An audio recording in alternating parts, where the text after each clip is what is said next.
오늘 말씀 제목을 같이 한번 읽으면서 시작하면 좋겠습니다. 당신은 소중한 사람입니다. 당신은 소중한 사람입니다. 예, 이 정도 하면 옆 사람하고도 하는데, 그렇죠? 다시 한번 시작. 당신은 소중한 사람입니다. 예, 소중하신 분들 주님의 이름으로 환영하고 축복합니다.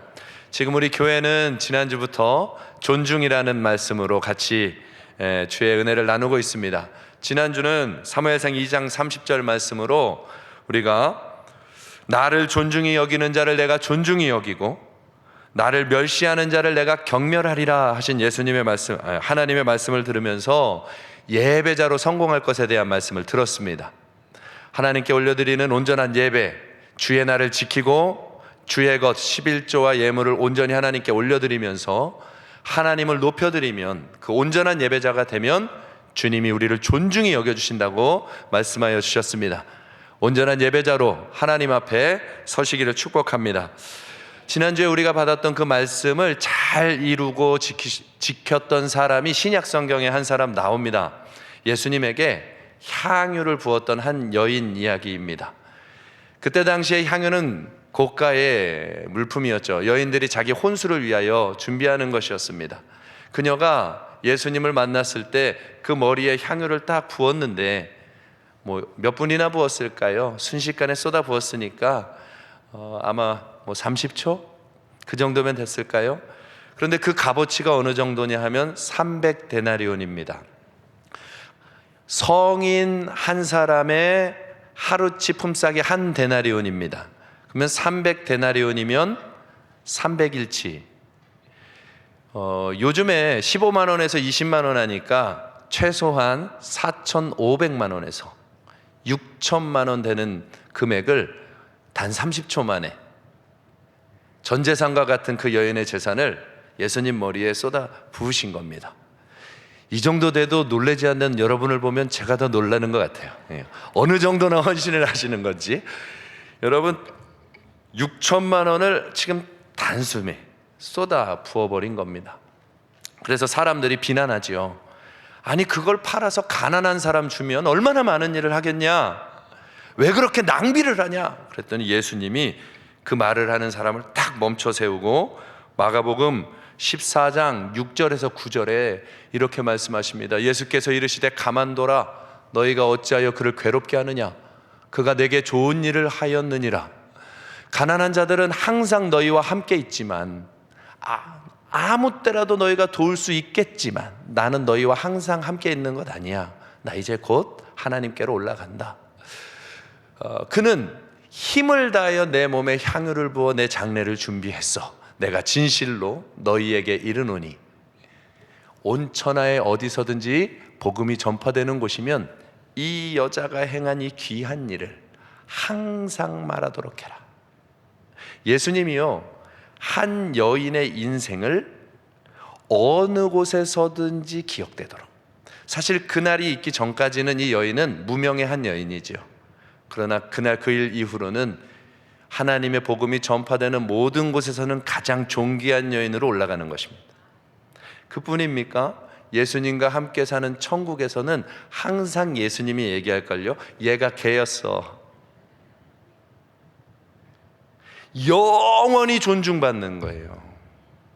저와 여러분이 하나님을 향하여 온전한 예배를 드리면 하나님은 영원히 존중해 주십니다. 그런 특권을 받고 하나님께 예배하는 것입니다. 하나님께 예배를 온 마음으로 드리며 나가기를 바랍니다.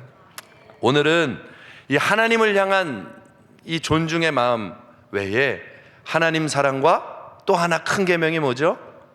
이웃 사랑, 사람 사랑. 그래서 오늘 존중은 사람에 대하여 존중하는 것입니다. 그래서 말씀 제목을 이렇게 잡은 것입니다. 당신은 소중한 사람입니다. 이 마음, 누군가를 소중히 여기는 마음이 존중하는 것입니다. 로마서 12장 10절 말씀 같이 한번 읽어보죠. 시작. 형제를 사랑하여 서로 우애하고 존경하기를 서로 먼저 하며, 이렇게 말씀하십니다. 여러분, 존중은 사람을 소중히 여기는 것입니다. 그러려면 첫째로 이렇게 해야 됩니다. 내가 먼저 상대방을 소중히 여기고 내가 먼저 친절히 대해주는 것, 그것이 존중입니다. 여러분, 존중이라는 말은 사전에 보면 이렇게 나와요. 높이요 중하게 여기는 것, 중요하게 여긴다는 거예요. 높이고 중요하게. 그런데 존경이라는 말이 있습니다. 존경은 우러러서 받드는 겁니다. 당신은 위대하십니다, 대단하십니다, 이렇게 우러러 받드는 거예요. 그런데 존중과 존경의 차이가 어디 있냐면, 존중은 높이여 중하게 여기는 거니까 그것을 중요하게 여기는 마음이 어디서부터 나와요? 나에게서부터, 내 중심에서부터 잡힌 태도를 말하는 것입니다. 그러나 존경은 어디서부터 나와요? 상대방의 소양, 상대방의 모습 안에서 나오는 거예요. 이 사람이 존경받을 만하면 존경하고, 따라갈 만하면 마음을 높여드리면서 하는 것이죠. 그러니까 존경은 상대에게 더 큰 영향을 받는 것입니다. 그런데 오늘 말씀은 참 이상합니다. 존경하기를 서로 먼저 하래요. 존경하기를 서로 먼저 하랍니다. 남녀노소, 빈부, 귀천 관계없이 서로 높이 여겨서 우러러 봐주라는 겁니다. 여러분, 이제 3살짜리 아이가 지나갑니다. 존경스럽습니다. 어색하지요? 그런 마음 가지십니까? 5살짜리 아이가 놀이터에서 놀고 있습니다. 존경하는 어린이요. 얼마나 어색해요. 그런데 참 이상하지요? 초대교회는 어린아이를 높여서 우러러 봐주기도 했다는 것입니다. 그건 이 아이의 어떠함 때문이 아니라는 거죠.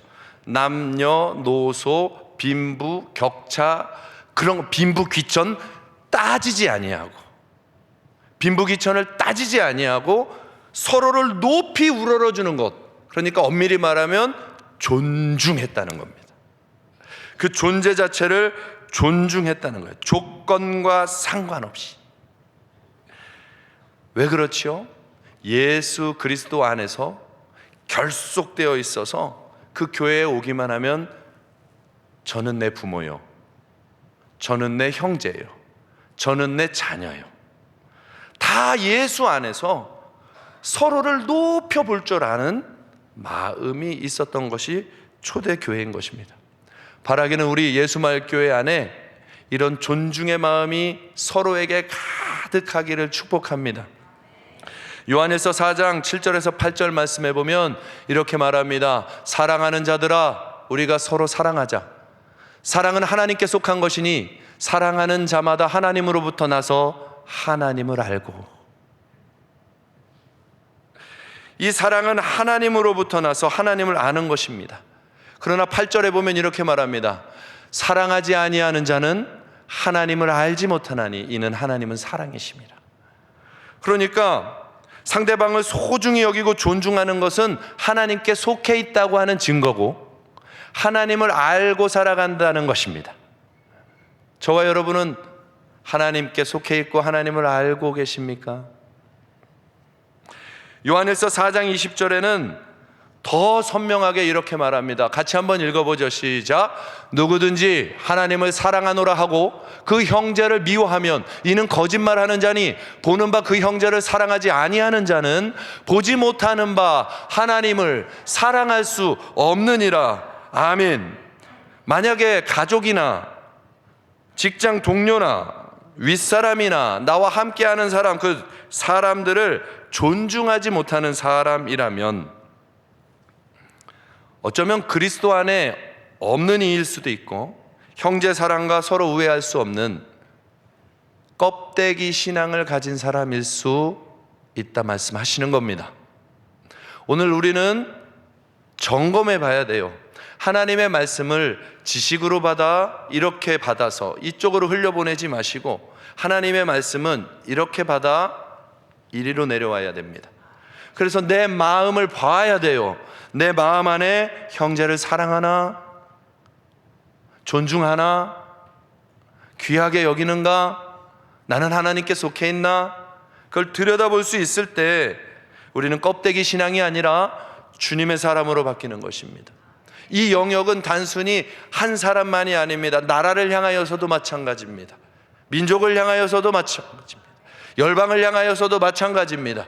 사랑이 없으면 껍데기 신앙일 수 있습니다. 주님이 우리에게 관계된 모든 사람, 모든 사회, 모든 영역에 존중하기를 원하십니다.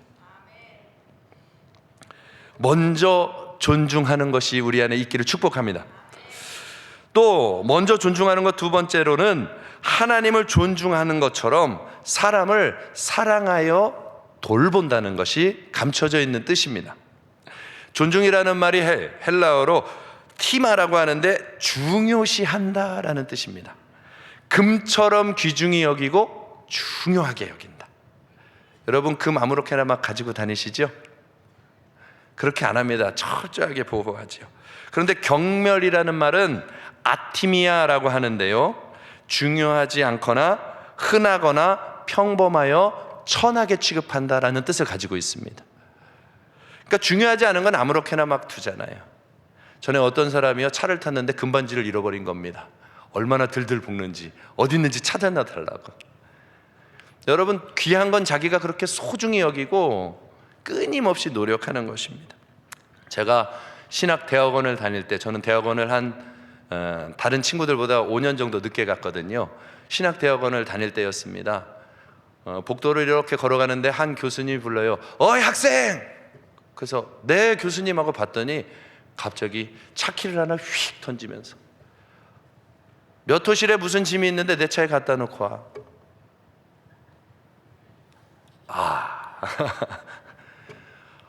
마음이 너무 상하는 거예요. 그때 내 나이가 30살쯤 됐는데 그래도 뭐 그 정도면 애기는 아니잖아요. 그런데 학생이라는 이유 때문에 어이 학생! 차키 휙 던져줘요. 저기 한 20m 정도 거리에서 휙 던져주고, 차에서 이 짐 가져오고 저거 몇 호실에 있는 짐을 가져다 놔.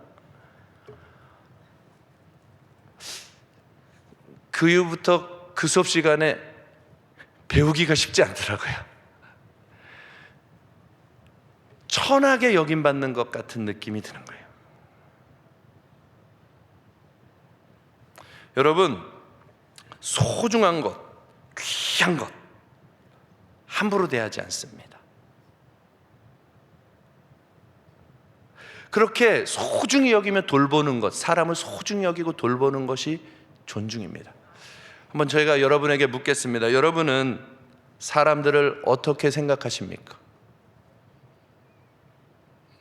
내 곁에 있는 사람들, 이 세상에 움직여지는 수많은 사람들을 바라볼 때 여러분들의 마음에는 어떤 마음으로 그들을 바라보고 계십니까?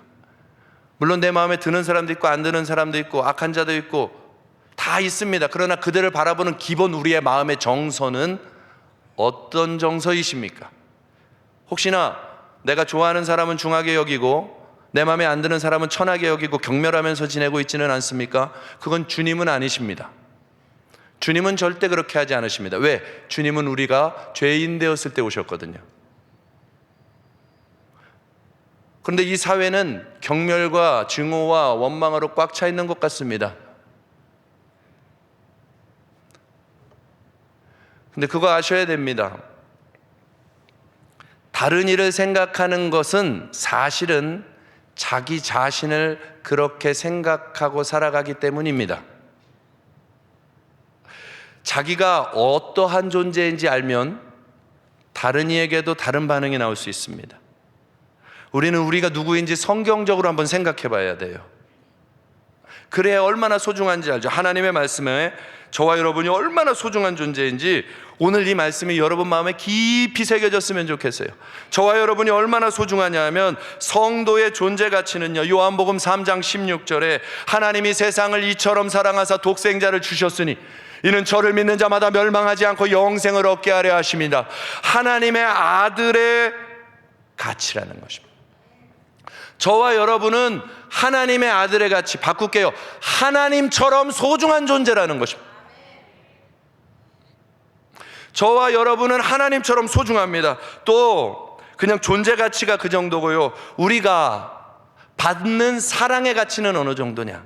우리가 받는 사랑의 가치는 요한에서 3장 16절 같이 한번 읽어볼까요? 시작. 그가 우리를 위하여 목숨을 버리셨으니 우리가 이로써 사랑을 알고 우리도 형제들을 위하여 목숨을 버리는 것이 마땅하니라. 아멘. 여기 보면 하나님의 아들이 우리를 위하여 목숨을 버릴 만큼 사랑하신답니다. 그러니까 저와 여러분의 가치는, 우리가 사랑받는 그 사랑의 가치는 하나님이 목숨보다 더 사랑하는 사람들이라는 겁니다.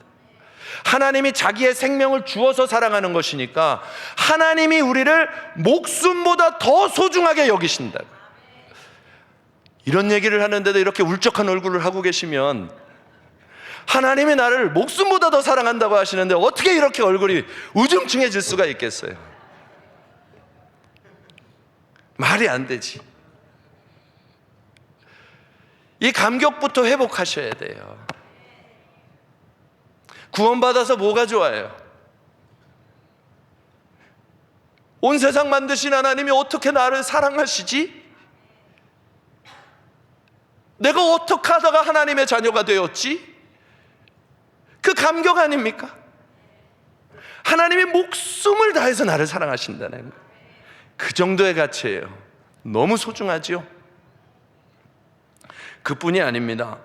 성도가 누군가로부터 받는 섬김의 가치, 우리가 받는 섬김의 가치가 어느 정도냐 하면은요, 요한복음 17장 12절에 같이 한번 이것도 읽어볼까요? 시작. 내가 그들과 함께 있을 때에 내게 주신 아버지의 이름으로 그들을 보존하고 지켰나이다. 예, 멈출게요. 내가 그들과 함께 있을 때, 예수님이 그들과 함께 있을 때, 제자들과 함께 있을 때 아버지의 이름으로 그들을 보존하였답니다.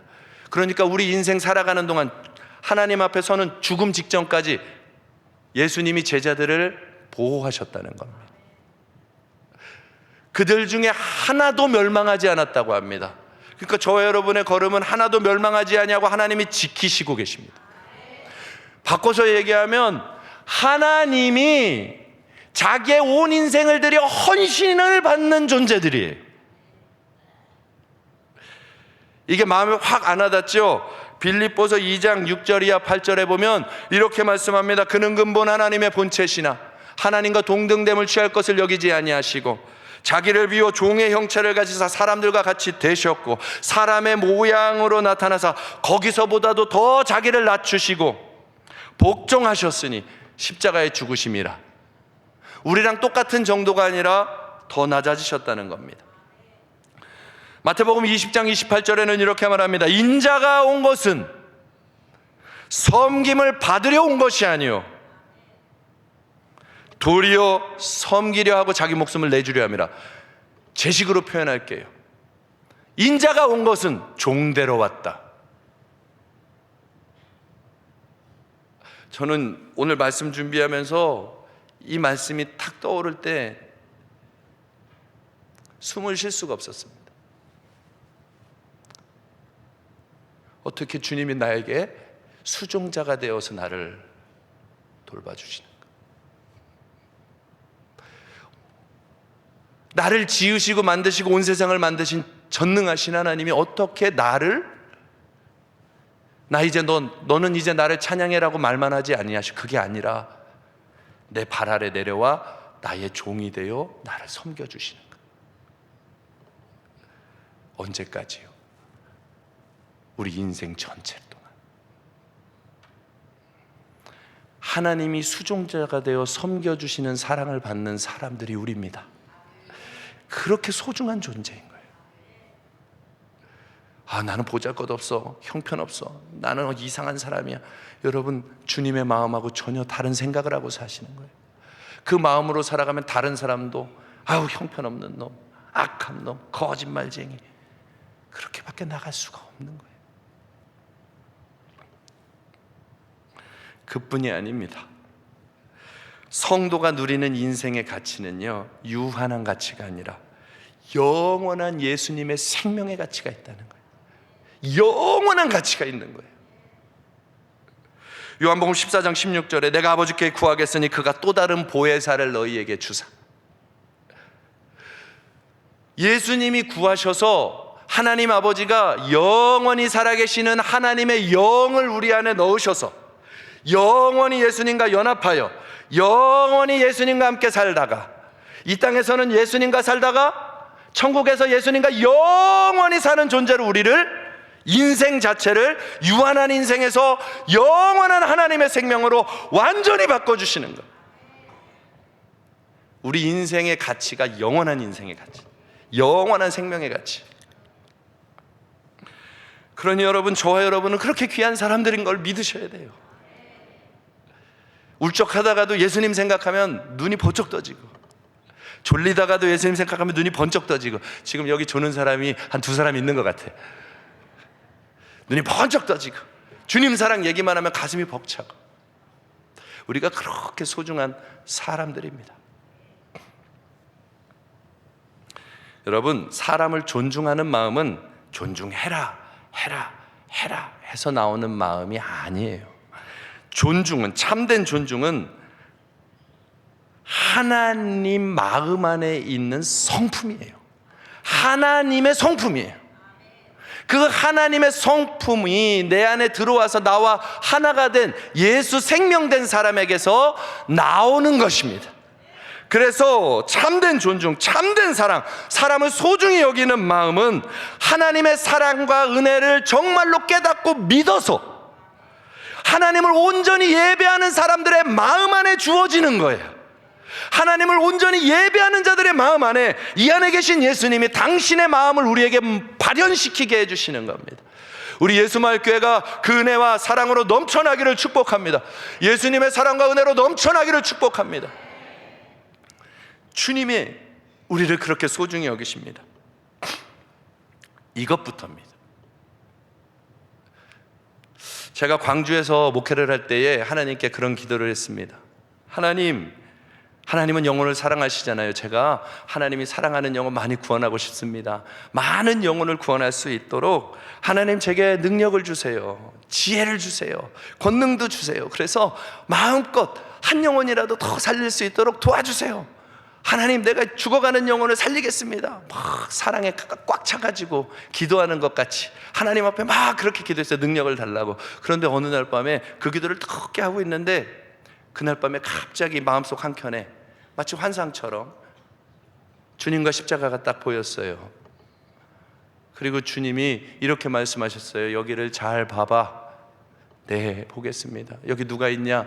예수님 계십니다. 잘 봤다. 그럼 아무 말씀이 없으셔.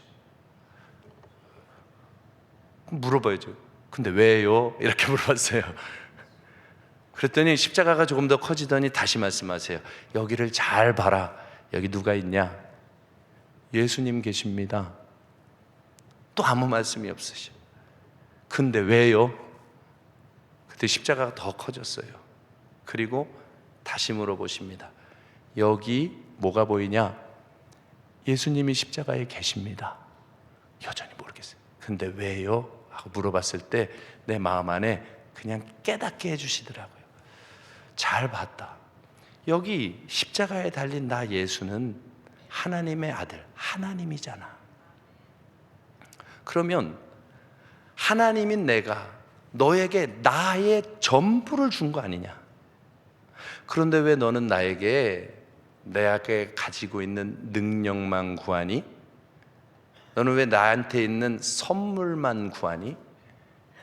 너는 왜 나한테 있는 지혜만 구하니? 그냥 너는 나를 원해야 될 거 아니냐? 근데 그 말과 함께 처음 예수님을 믿었을 때부터 지금까지의 인생이 파노라마처럼 순식간에 싹 지나가는 거예요. 보니까 한 번도 예수님만을 원했던 적이 없어요. 항상 내 욕심이 같이 있거나 다른 게 같이 껴 있어요. 알게 하셨어요. 십자가의 원수로 살았다는 걸 알게 해주셨어요. 그러면서 또 하나 알게 하셨어요. 그렇구나. 나는 그냥 지혜나 뭐 그런 걸 받은 게 아니라 예수님을, 하나님 전부를 받은 사람이구나. 그게 믿어지는 날 저는 진짜 회개가 됐어요. 진짜 회개가 그때 일어난 거예요. 그리고 하나님, 이제는 주님이면 충분합니다. 주님만 알게 해주세요. 주님을 보게 해주세요. 그 마음으로 그날 밤을 굉장히 너무 하늘을 날아갈 것 같아. 근데 문제는 다음날 생기는 겁니다. 원래 다음날 어떤 사람이 이렇게 내 마음을 아주 헤집는 일이 생긴 겁니다. 근데 그것도 한 번이 아니라 오랫동안 지속되어 온 일이 쌓여가지고 내 마음이 터져버린 거예요.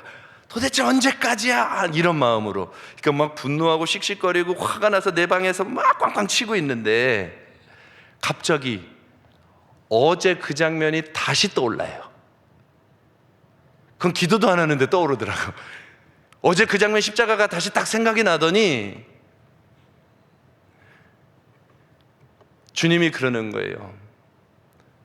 뭐가 보이냐? 십자가요. 주님이요. 근데 딱 한마디로 정리하시더라고요.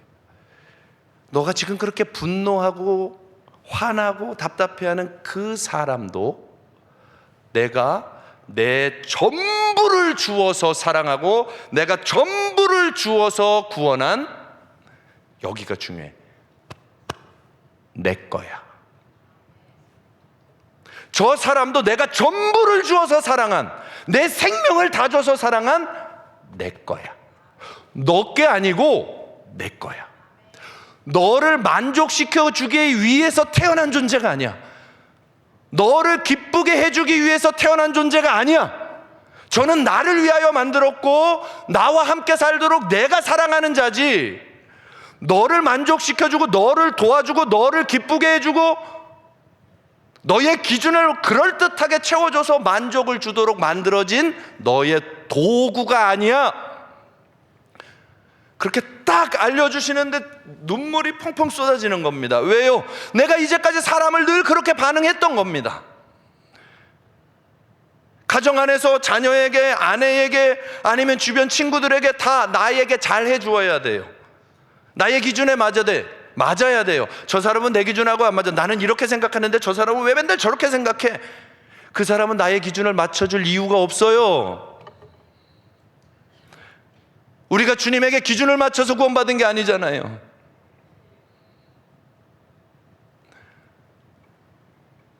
그래서 물어봤어요. 하나님, 그럼 저는 어떡하죠?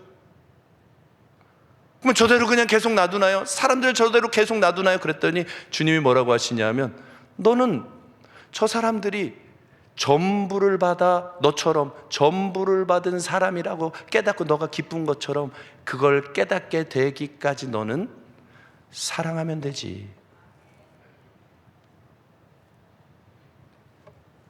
그 사람을 바꾸는 게 아니고 나는 주님의 사랑 안에서 그 사람을 소중히 여기고 사랑하면 하나님이 때가 되면 하시겠다는 거예요. 이거 아멘 다 하셨습니다. 굉장한 일이에요, 이게. 그래서 그날 이후에 그 마음이 들었던 사람에게, 사실은 내가 오랜 동안 이런 마음을 품고 있었어요 하고 무릎을 ቁ고, 겉으로 잘못한 적은 없어요. 그러나 그 마음에 고백하면서 나를 용서해 달라고, 나는 당신을 이렇게 생각하며 평생을 살아왔던 것 같습니다. 그리고 무릎을 꿇고 빌었습니다. 여러분, 사람을 존중하는 건 내 수준에서 나오는 것이 아닙니다. 하나님께 내가 존중받은 사람인 것을 알고 그 사람도 하나님의 존중받은 사람인 줄 알아. 하나님을 대하듯 돌보는 것입니다. 가장 귀하잖아요. 예수님 귀하시죠? 가장 귀한 예수님을 돌보듯이, 모시듯이 한 영혼을 돌보는 것입니다.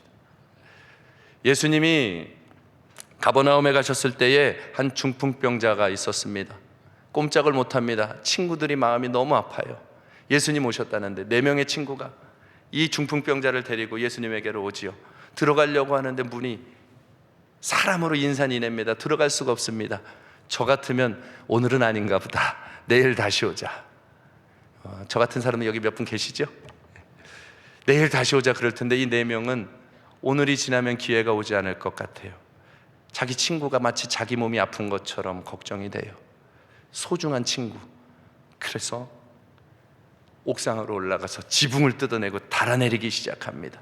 그때에 예수님이 그 모습을 보시고 이렇게 말씀하십니다. 마가복음 2장 4절에서 5절에 무리들 때문에 예수께 데려갈 수 없으므로 그 계신 곳에 지붕을 뜯어 구멍을 내고 중풍병자가 누운 상을 달아내리니 예수께서, 여기서부터 같이 읽을까요? 시작. 그들의 믿음을 보시고 중풍병자에게 이르시되 작은 자야 내 죄 사함을 받았느니라. 아멘. 사랑하는 성도 여러분들, 우리 교회 안에 기적과 이사와 치유와 회복이 있기를 원하십니까? 저와 여러분의 생애에 기적과 이사와 치유가 있기를 원하십니까? 이 나라가 온전하여지고 다시 일어나며 회복되기를 원하십니까? 그들의 믿음을 보시고 죽어가는 영혼을 소중히 여기고 보잘것없는 사람, 형편없는 존재가 아니라 가장 소중히 여겨서 마치 자기인 것처럼 아파하며 달아내릴 수 있는 그 마음, 예수님의 마음, 나라를 위하여, 교회를 위하여, 성도를 위하여, 내 가족을 위하여 그 마음으로 기도하면, 그 마음으로 돌보면 그곳에는 기적이 일어납니다. 그곳에는 구원이 일어납니다. 그곳에는 부흥이 일어납니다. 그곳에는 회복이 있습니다. 그곳에 이 나라는 부강하게 세워질 것입니다. 지금 이 나라에 필요한 것은 주님의 마음으로 소중히 여기는 사람들이 필요합니다. 대통령을 소중히 여기고 정치인들을 소중히 여겨요. 우리 곁에 있는 모든 기관의 사람들을 소중히 여겨야 됩니다. 이 나라는 지금 미움과 증오로 꽉 차 있습니다. 내가 예수님께 받은 사랑이 그 무엇인 줄 알면 목숨 다해 기도하며 살릴 수 있는 것입니다. 어그러진 길을 따라가라는 얘기가 아닙니다. 진리는 고수해야죠. 그러나 내 마음 안에 주님 마음이 있는지는 점검하셔야 됩니다.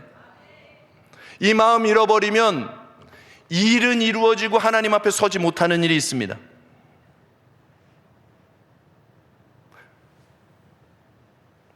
목사님 너무 심각한데요. 저도 이렇게 심각할 줄 몰랐습니다. 주님이 그러셨어요. 나더러 주여 주여 하는 자마다 천국에 올 거 아니라고. 주님, 그때 내가 주님 일 하지 않았습니까? 귀신도 쫓아내고 병든 자도 고쳐주고 선지자 노릇도 하고. 일은 이루어졌는데 너는 아니야. 우리 안에 예수 마음 점검하셔야 됩니다.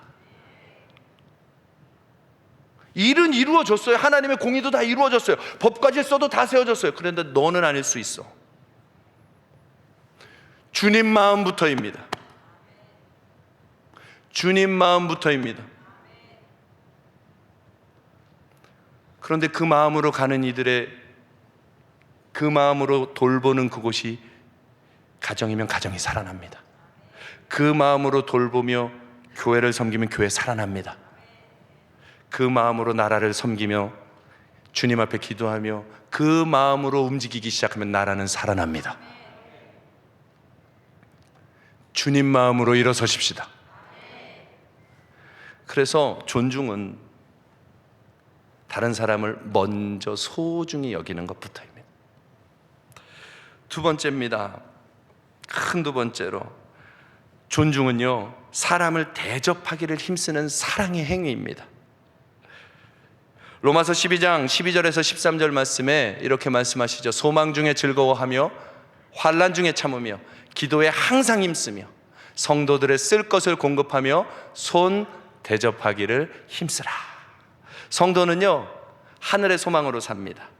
이 땅의 소망이 아니라 하늘의 소망입니다. 성도는 부활의 소망과 천국의 소망이 있기 때문에 이 땅에서 환난과 어려움을 만나도 인내하며 기도로 넘어설 수 있습니다. 그리고 하늘 소망을 가지고 있기 때문에 짧고 유한한 이 땅에서의 삶에 만나는 한 사람 한 사람을 소중하게 여깁니다. 그것으로 하늘을 준비하는 것입니다. 그래서 손 대접하기를 힘쓴다라고 하는 것입니다. 그런데 여러분 꼭 기억하셔요. 먼저 대접하며 사는 것은요, 해도 되고 안 해도 되는 것이 아니라 황금률입니다. 사람과 관계 맺으며 살아가는 성도에게만이 아니라 이 세상의 모든 사람들에게 주신 하늘의 법입니다. 유일한 법입니다. 오늘 이 말씀을 잘 듣고 새기셔야 돼요. 이게 왜 유일한 법인지. 이게 얼마나 중요하면 예수님께서 우리에게 기도를 가르쳐 주실 때 마태복음 7장 11절에 하늘에 계신 너희 아버지께 구하는 자에게 좋은 것으로 주신다. 하나님이 기도를 가르쳐 주셨어요. 구하면 좋은 것 주신다. 근데 그 다음 말씀이 뭐냐면 매듭을 지으시면서, 그러므로 이렇게 나오잖아요. 매듭 짓는 거거든요. 앞에 말을 매듭 지으면서 뭐라고 하시냐면, 같이 읽어볼까요? 시작. 그러므로 무엇이든지 남에게 대접받고자 하는 대로 너희도 남을 대접하라. 이것이 율법이요 선지자니라. 그러니까 기도해서 받는 것의 이유는 뭐예요? 대접하기 위하여, 공급해주기 위하여, 살려주기 위하여, 도와주기 위하여, 아멘하기 위하여.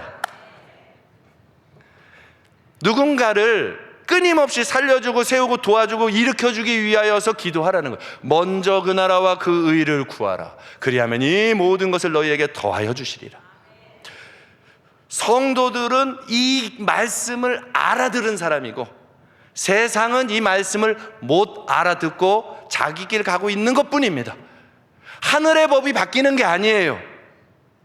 하늘의 법을 알고 믿는 사람은 그렇게 사는 것이고, 모르는 사람들은 자기들이 만든 법대로 살아가다가 무너지는 것입니다. 그래서 이 나라는 하늘의 법이 다스리는 나라가 되어야 되는 것입니다.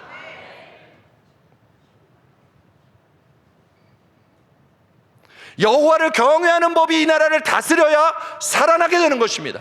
그 가치를 흔드는 것은 싸울 수밖에 없는 것이죠. 그러나 그것을 제외한 모든 것에서는 하나님의 사랑이 흘러가야 됩니다. 하늘의 기준이 바뀌어지면 안 되는 거예요. 그런데 그 말씀이 참 우리에게는 부담이 되죠. 대접하며 살 수 있겠습니까? 이것도 한 5번 아멘 하자 그랬더니 아멘 됐는데, 그렇죠? 대접하면서 살 수 있겠냐고요. 대접하면서.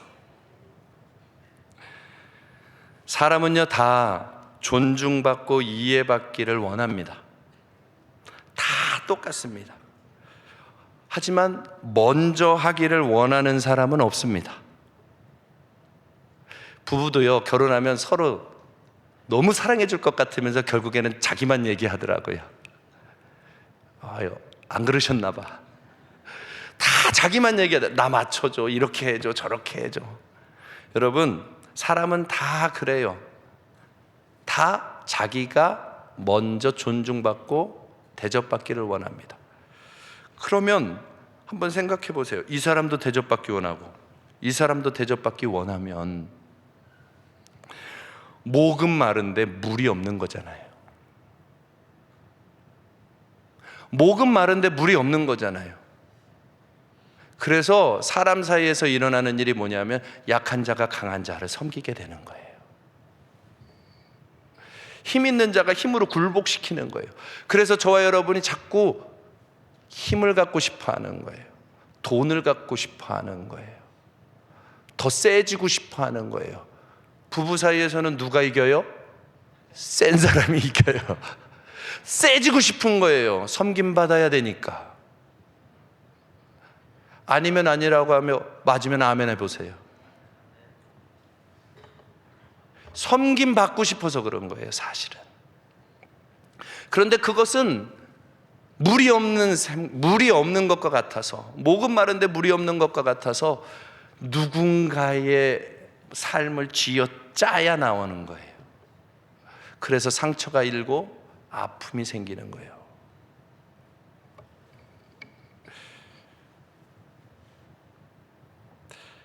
그런데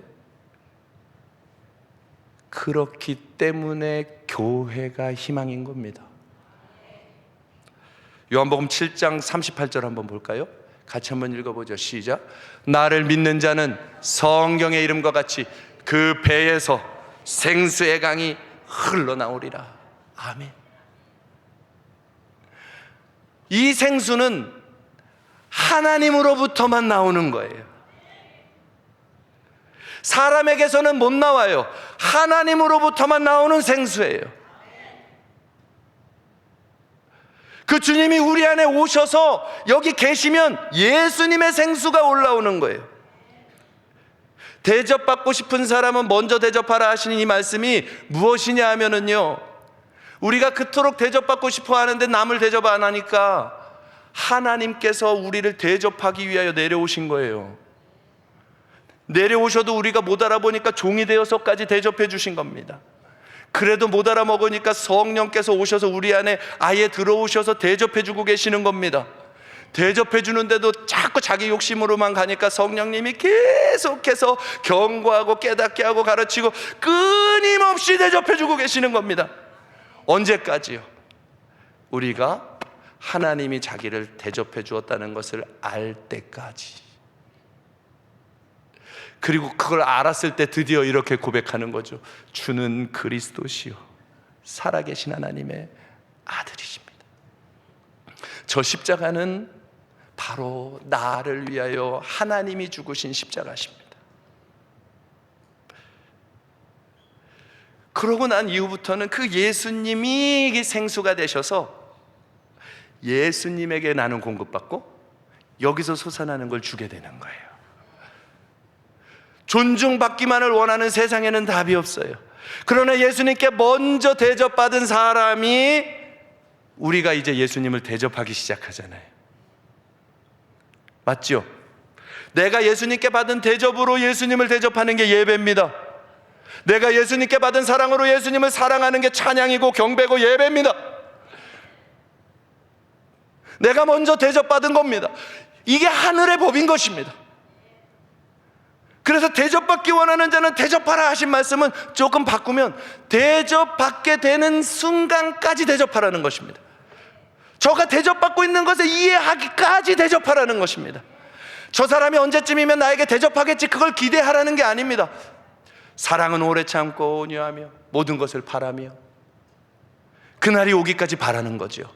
그리고 끊임없이 대접하다가 어느 날 당신이 정말 나를 끊임없이 사랑하고 계셨었군요 하고 감격되어질 때 그 가정이 복음화되지요. 회사가 변화되지요. 먼저 대접하라는 것이 그와 같습니다. 그 황금률은 하늘의 법인 겁니다. 우리 먼저 대접할 수 있는 성도들이시기를 축복합니다. 주님의 사랑이 우리 안에 가득합니다. 먼저 대접하면은요 손해보는 거 아니에요. 우리가 먼저 대접하잖아요. 사람들은 대접해주는 사람 만나기를 좋아해서 우리를 좋아하게 돼요. 그리고 점점 마음을 열어가요. 화목한 관계가 일어나요. 그때부터 가정도 직장도 주변도 바뀌어져요. 그러면 사람들은 그래요. 저 사람은 좀 바보 같아 예수 믿어가지고. 그런데 천만의 말씀, 대접하는 자들은 하나님이 대접해 주십니다. 아브라함이 자기 집에 찾아온 손님을 3명을 대접하지요. 그때 극진히 대접합니다. 처음에는 일반 손님인 줄 알았습니다. 그런데 주의 천사였어요. 그 손님 대접 기가 막히게 한 후에 드디어 오랜 수건이었던 아들을 100세에 얻었습니다. 아직 아들이 없는 분들은 하나 얻으시기를. 100세의 아들을 얻으신 손 대접하고 천사를 대접했다는 거예요. 우리가 누군가를 대접하고 주님의 마음으로 살아가면 하나님이 우리를 대접해 주십니다. 성 프란시스가 어느 추운 겨울날 자기 집에 문둥병 환자가 찾아온 것입니다. 하룻밤 자고 가게 해달래요. 전염되잖아요. 근데 그 모습을 보니까 너무 안타까운 거죠. 들어오세요 하고 보니까 얼굴과 손이 다 문드러져서 떨어져 나가는 겁니다. 그래도 들어왔으니 그 신발 헤어진 걸 다 꼬매주고 그 병든 그 몸 더러운 곳을 다 씻어줬습니다. 새 옷을 입혀줍니다. 그런데 이제 한밤이잖아요. 우리 집은 방이 하나밖에 없는데 어떻게 당신을 밖에서 재우겠습니까? 우리 같은 침대에서 같이 잡시다. 그러고 그 밤에 그 나병 환자와 함께 침대에 누워서 자는 것이죠. 근데 그 밤에 꿈을 꿉니다. 예수님이 야 오늘 나 대접 잘 받았다. 고맙다. 아 이게 뭐지? 하고 눈을 딱 떴는데 옆에 나병 환자는 없고 향기로운 향기만 나더라. 기독교회 사이에 한 전승처럼 내려오는 이야기입니다. 그런데 저는요 이런 이야기들 진짜 믿습니다. 부득불 한 번만 얘기하려고 합니다. 광주에서 목회할 때였습니다. 교회에서 그때는 초창기였는데 아내하고 우리 애기들하고 교회 안에서 살 때입니다. 한번 흉내 내면서라도 살아보자 해가지고 노숙인이 누가 한 명 찾아왔는데 안타까운 거예요. 그래서 교회 안에다가 들여놓고 한 몇 주 같이 살기 시작했어요. 공동생활을 하는 거예요. 그러면서 옷도 주고 씻겨주고 직장도 잡아주고 같이 생활을 한 겁니다. 그랬더니 이 사람이요, 직장 가서 딱 그 일당을 받잖아요. 그 돈을 전액 헌금합니다. 우와, 이게 웬일이냐 이거. 세상에, 야, 이렇게 하나님이 교회를 채워주시나 그러고 있는데 며칠 지나지 않아 문제가 터지는 거죠. 노가다꾼이니까 가서 일하다가 소주가 한 잔 들어간 겁니다. 그날부터였습니다. 악몽이에요. 이 사람이 알코올 중독 증상이 다시 일어나면서 점점점 심해지기 시작하는데요, 막 난동을 피웁니다. 그때 냈던 헌금 도로 다 가지고 오라니까 막 난리가 나요. 나중에는 방문을 열고 막 안으로 들어올라 그래. 아내랑 애기는 갓난아기인데, 얘기 들어보니까 그렇게 하다가 사모님들이 겁탈당하고 문제당한 사람들이 엄청 많더라고요. 나 그것도 몰랐어. 그래서 어쩔 수가 없어서 내보냈습니다. 그랬더니 이제는 밤마다 와가지고 교회 문을 열고 들어와서 막 난리를 친 거예요. 그때는 누구라도 교회 와서 기도하라고 문을 열어놓고 있었거든요. 밤마다 들어와서 난리를 치는 거예요. 왜 받아줬다가 쫓았냐 이거죠. 그래서 어쩔 수 없이 문을 잠갔습니다. 그랬더니 또 밤마다 와가지고 문고리를 자꾸 막 흔들어 대는 겁니다. 나중에는 경찰을 불러가지고 제재를 할 수밖에 없었어요. 그래서 갔어요. 근데 문제가 생겼습니다. 밤이 되면 내 마음이 두근반 세근반 막 그래요. 그렇게 지내고 있었는데 어느 날 밤이었습니다. 하나님, 저요, 하나님이 새벽에라도 눈 뜨게 해주시면 기도하라는 사인인 줄 알고 그냥 그때 눈 뜨면 무조건 나가서 기도할게요 그랬거든요. 근데 그런 기도는 응답 잘 해주십니다. 졸려 죽겠는데 2시에 눈이 폭 떠진 거예요. 2시에 눈이 딱 떠져서 잘까? 어젯밤에 약속했는데.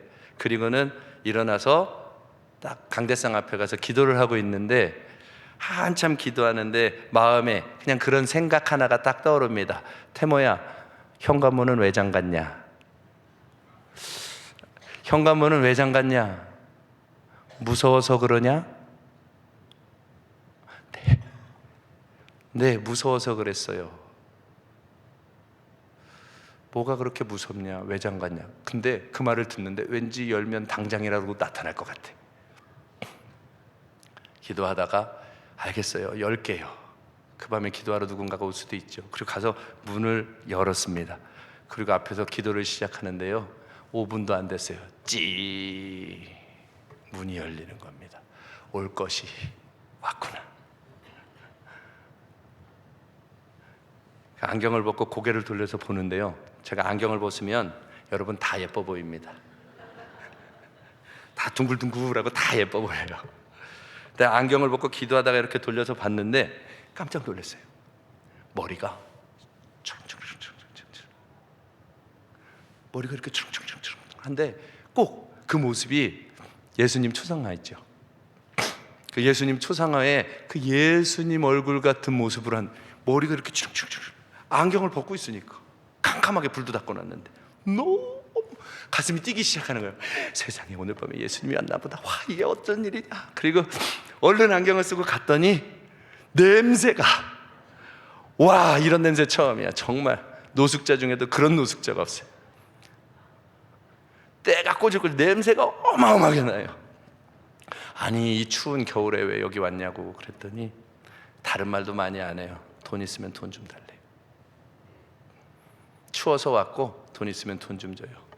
근데 저는 노숙자 도울 때 돈 안 줍니다. 왜? 술 먹고 또 그러니까. 그런데 그날은 이런 거 같잖아요. 그러니까 마음이 괜히 막 떨려요. 그래서 방에 들어가서 봉투를 다 찾아보니까 한 3만 원밖에 없더라고요. 그때 100만 원이 있었으면 나갔을 텐데 3만 원밖에 없어요. 그걸 다 꺼내가지고 줘서 맛있는 거 사 먹고 몸 좀 녹이세요. 그리고 내보내고 딱 들어와서 한 10초 20초 지났나? 그래도 혹 저 사람 노숙인일까? 예수님일까?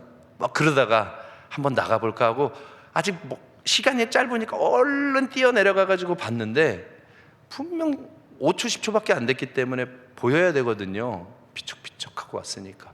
그런데 안 보여. 사라졌어. 그래서 저는 그날 이후로 그냥 그렇게 생각하고 살아요. 그날은 예수님이 오셨다 가셨다. 예수님이 오셨다 가셨다고 생각하는 거예요. 노숙인이었겠죠. 그러나 내 마음에는 예수님이 오셨다 가셨다. 그 마음이 들어요. 그 잊혀지지가 않아요. 여러분, 부지 중에 예수님을 대접하는 것이 있습니다. 손 대접하기를 기뻐하십시오. 그래서 제가 어려웠냐? 그렇지 않아요. 개척교회하고 뭐 해도 어려운 적 한 번도 없었습니다. 물질이 필요하면 물질 다 들어왔고 넉넉히 들어왔고요. 어떤 사업을 하려고 하면 모든 사업에 필요한 것이 다 채워졌고요. 교회가 부족함 없이 오히려 주변을 도왔고요. 우리 교회에서 자동차를 헌신한 곳만 2개 교회가 됩니다. 또 얼마든지 하나님이 할 수 있도록 많은 것들을 보내주셨어요. 부족함 없이. 사랑하는 성도 여러분들, 대접하며 사는 것은요, 하나님이 갚아주십니다. 소중히 여기며 살아가십시오. 지금 이 나라를 대접할 때입니다. 어떻게 대접하죠?